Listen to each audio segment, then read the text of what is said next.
Noong unang panahon, sa isang malawak at luntiang kagubatan, naninirahan ang isang malakas at makapangyarihang leon. Siya ang kinikilalang hari ng kagubatan.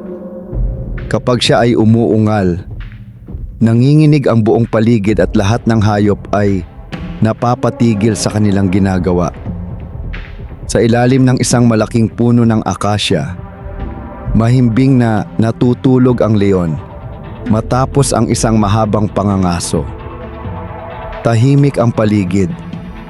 Ang mga ibon ay dahan-dahang umaawit at ang hangin ay marahang dumadampi sa mga dahon.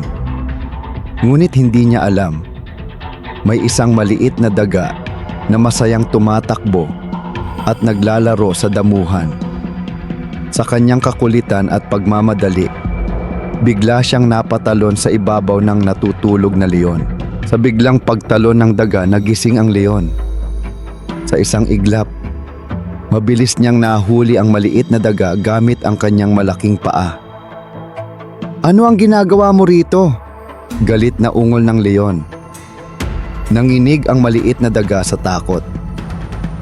"Paumanhin po, mahal na leon," sabi ng daga. "Hindi ko po sinasadya na magising kayo. Kung ako po ay inyong pakakawalan, baka balang araw ay matulungan ko rin kayo." Napahalakhak ang leon. "Isang maliit na daga? Tutulong sa akin?" sabi niya. Ngunit sa halip na kainin ang daga, naawa ang leon at pinakawalan ito.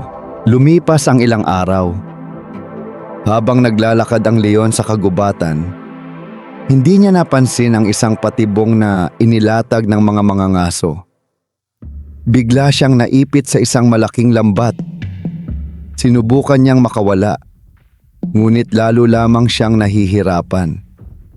Umuungal siya ng malakas habang nagpupumiglas. Narinig ng maliit na daga ang malakas na ungol ng leon mula sa malayo. At agad siyang tumakbo upang tingnan kung ano ang nangyayari. Pagdating ng daga, nakita niya ang leon na nakabitin sa lambat.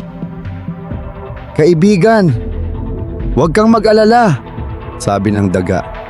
Agad niyang sinimulang nguyain ang mga lubid ng lambat gamit ang kanyang matatalas na ngipin. Isa-isa niyang pinutol ang mga tali. Makalipas ang ilang sandali, naputol ang lambat at tuluyang nakalaya ang leon. Namangha ang leon sa ginawa ng maliit na daga. Lumapit ang leon sa maliit na daga at nagsalita. "Salamat, maliit kong kaibigan. Akala ko noon ay wala kang silbi dahil sa iyong liit. Ngunit ngayon, napatunayan kong kahit ang pinakamaliit na nilalang ay maaaring makatulong sa pinakamalakas." Ngumiti ang daga. Mula noon, naging magkaibigan ang leon at ang daga. At sa buong kagubatan, kumalat ang kwento ng kanilang pagkakaibigan.